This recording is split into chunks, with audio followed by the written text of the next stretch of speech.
ஏற்கனவே சைனீஸ் வேற மாதிரி ராகவிட்ட மேட்டரை ஓபன் பண்ணதும் ராகவி பட்டுன்னு மயங்கிருச்சு. அதனால பக்குவமா சமயம் பார்த்து சொல்லுவோம்.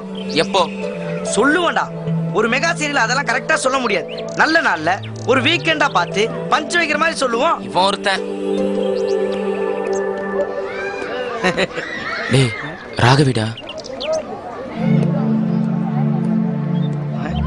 மூஞ்சி எல்லாம் நார்மலா வைங்கடா.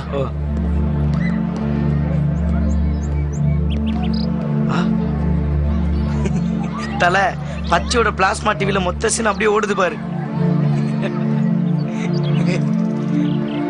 டேய் என்னடா முடியல தல. சமீப காலமா நடிக்க சான்ஸே கிடைக்கல. அதான் கிடைச்ச ஒரு 8 சீன்ல அதிகபட்ச ரியாக்ஷன் கொடுக்குறான். இந்த வருஷம் நேஷனல் அவார்டு உனக்கு இல்லடி. ஹாய் பாண்டி. ஹாய் பச்சை.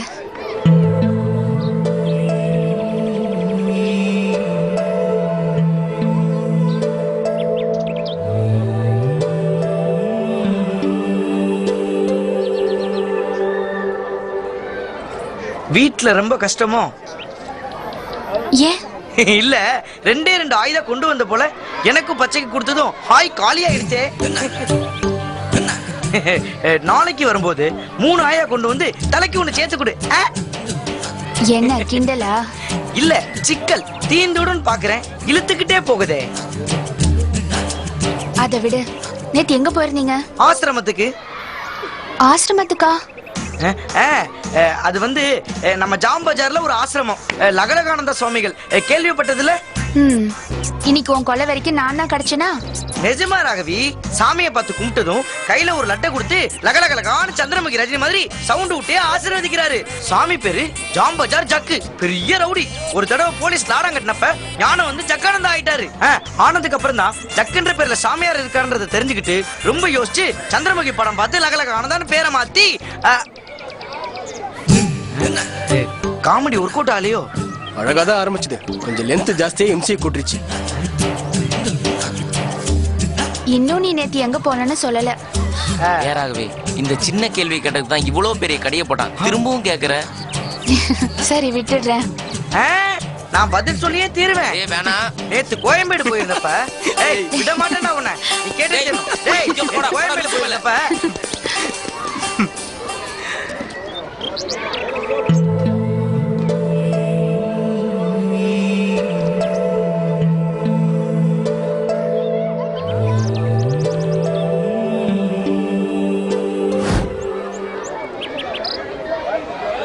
தகவல் ஏதாவது கிடைச்சதா? கிடைச்சது. Australia first batting 34 for 1, Haden out. என்ன நக்கலா? தலைகிட்ட இருந்து ஏதாவது தகவல் கிடைச்சதா? ஐங்கரன் மூவிஸ்க்கு ஏகன் அடுத்த படம் பண்றாரு. அவன் அஜித்தை பத்தி சொல்றான். புலி கடுப்பேத்தாத, நம்ம தலைகிட்ட இருந்து ஏதாவது பதில் கிடைச்சதா? இது வரைக்கும் இல்ல. சிங்கங்களே, புலிங்கெல்லாம் புல்ல திங்கறதா கேள்விப்பட்டேன். அதான் உண்மையாலேன்னு பாத்துட்டு போலான்னு வந்தேன். புலி புல்ல திங்குதா? புல்ல திங்குது. எங்க கிட்ட பேச மாட்டேன்னு சொன்ன, இப்ப பேசுற. அது போன மாசம், இது இந்த மாசம். கலாய்க்க சான்ஸ் கிடைச்சிருக்கு. கௌரவம் பார்த்தா முடியுமா? தங்கமான மனசு பிரியா உனக்கு. தேங்க்யூ. மொட்டை தலை கிடைச்சாலே சீவி பூ வைப்பா. 6 அடி கூந்தல் கிடைச்சிருக்கு, சீவி சிக்கெடுத்து பூந்தோட்டமே வைப்பாளே. கொஞ்சம் பழைய டயலாக் தான் இருந்தாலும் ரிப்பீட் போடுறேன், கோச்சுக்காதீங்க. நான் அப்பவே சொன்னேன், கேட்டியா? கொண்டு கொண்டு போகும்னு சொன்னியே, தெய்வம் கடைசியில யார் தலை கொண்டு போச்சு பாத்தியா? பசங்க வாங்கின பேரெல்லாம் பப்பிஷேமா போகுதே. ஐ, இது தேவர மகன் டயலாக்ல. இப்ப இது ரொம்ப முக்கியம். இப்ப என்ன வேணும் உனக்கு? ஒண்ணு வேணா. அப்ப கிளம்பு. என்ன புலி ராக்ஸ் புரியாம பேசுது? இந்த சீனுக்கு பேரு வெறுப்பேத்துறது. செய்முறை விளக்கம் வேறையா? ரொம்ப சந்தோஷம். ஓவரா ஆடக்கூடாது. அப்படி நம்ம ஆடணும்னா நம்ம கவுந்ததுக்கு அப்புறமா நம்ம யார் முன்னாடி ஆடணுமோ அவங்க வந்து நம்ம முன்னாடி ஆடி வெறுப்பேத்துவாங்க. சரி முடிஞ்சிருச்சா?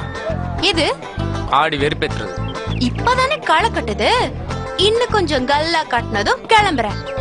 இப்ப என்ன நடந்துச்சுன்னு நீ இவ்வளவு சீன் போடுற? ஐயோ இப்ப ஆரம்பத்துல இருந்து ஆரம்பிப்பாளே, இவனே பாயிண்ட் எடுத்து கொடுக்குறான். மனசுக்குள்ள நல்ல கண்ண தலைய தூக்கி எறியறப்போ நீங்களா தன்மான சிங்கங்கன்னு நினைச்சேன். ஆனா இப்பதானே தெரியுது நீங்களா சிங்கங்கன்னு. விதி எங்க வாழ்க்கையில வீடியோ கேம் விளையாண்டு பிரியா, என்ன பண்ண சொல்ற? ஸ்கூல்ல என்ன பேசிக்கிறாங்க? அவளே டைலாக் கிடைக்காம சீனை முடிக்கலான்னு பார்த்தாலும் இவனுக்கு விட மாட்டானு போல. கலக்க போவது யாரு பார்த்த மாதிரி கை தட்டி சிரிக்கிறாங்க. மன்னிப்பு கேக்குறது தப்பா? அப்படியே நீங்களா கன்வெர்ட் ஆன மாதிரி சீனை போடாதீங்க. மன்னிப்பு உணர்ந்து கேக்குறது. மாட்டிக்கிட்டதுக்கு அப்புறமா கேக்குறதுக்கு பேரு மன்னிப்பு இல்ல, சரண்டர் ஆவறது. நாங்களும் கப்பு வாங்குவோம் பிரியா. வாங்குவீங்க. ரங்கநாதன் தெருவுல 50 ரூபாய்க்கு 6 கப்புன்னு. அப்ப நாங்க கப் அடிக்க மாட்டோமா? சூப்பரா கப் அடிப்பீங்க. அதான் இப்பவே அடிக்குதே. எந்த பக்கம் பால போட்டாலும் அடிக்கிறாளே. சரி, சீன் ஃபுல்லா காமெடி பண்ணியாச்சு. கடைசி 2 லைன்லயாவது கருத்துன்னு சொல்லி சீனை முடிக்கலாமே. ஈசாக்கு நீதி கதைகள்ல வருமே, அந்த மாதிரி இந்த காட்சியோட நீதி என்ன?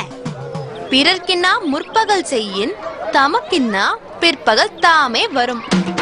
அப்படின்னா ஒருத்தன் முதுகு பின்னாடி உட்காந்து ஆப்பு பண்றவனை கேட்டுக்கோ, உன் முதுகு பின்னாடி ஒருத்தன் உட்காந்து ஆப்பு பண்ணிட்டு இருப்பான்றதுதான் இந்த சீனோட நீதி. திருவள்ளுவர் ஆப்பு மட்டும் எழுதிட்டானே, கையில வச்சிருப்பாரு, பார்த்தது இல்ல? அது எழுத்தானிடா. ஓ, மாத்திட்டாங்களா?